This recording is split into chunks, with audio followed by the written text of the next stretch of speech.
After 25 years of research and working with organizations on culture, at Walking the Talk, we have uncovered that there are 6 cultural archetypes.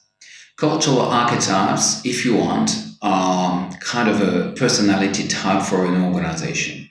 And we have found and we have tested all the organizations that we work with and that we have worked with, that there are only 6 archetypes that exist in organizations. Here they are.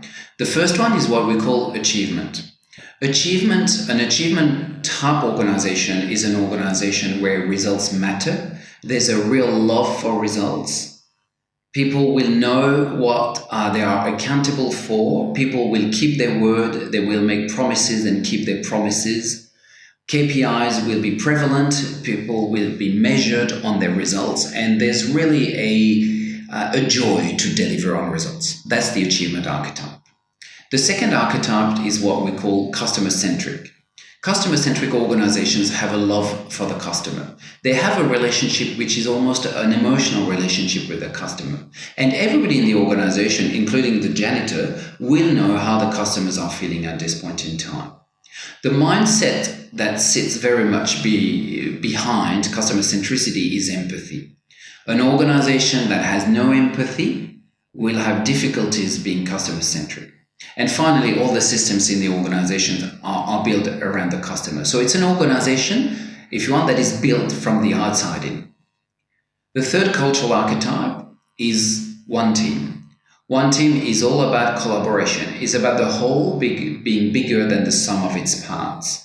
It's an organization where there is massive trust, where the team is as important as the individual. So, for example, the KPIs will be team KPIs as well as individual KPIs.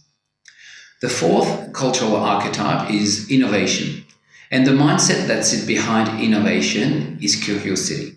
People ask questions. It's about failing, but failing fast. It's about learning. Innovation is a continuum that goes from continuous improvement to Big Bang type of innovation. In true innovation companies, people break things before they're broken, just for the sake of it and to understand how things work. We then have the greater good cultural archetypes. This is a cultural archetype that has only appeared probably around 10 to 15 years ago. And this is about leaving a legacy to the world. Greater good type organizations believe that they have a bigger role to play than just purely profit. They work very closely with the communities that they serve, and they believe in the greater good. Then we have the people first archetype. People first archetype believe that if you look after your staff, your employees, everything will follow. So, for example, if you want to really be great with your customer, what you need to do is to be great with your staff, and then in turn they will be great with your customer. So people first is all about making sure that people are empowered, are trusted, and have the tools, the training, and everything they need to do their job.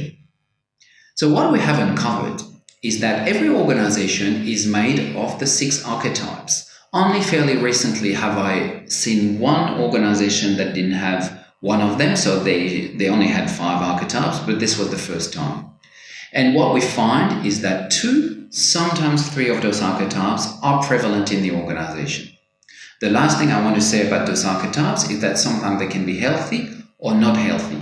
And when we perform a culture assessment at Walking the Talk, we use this framework. We look at the combination, what we call that the hierarchy of archetypes, and we look at whether they're healthy or unhealthy and what are the patterns of behaviors that are underpinning those archetypes. Lastly, the other thing I want to say is that we use the same framework to define the target culture.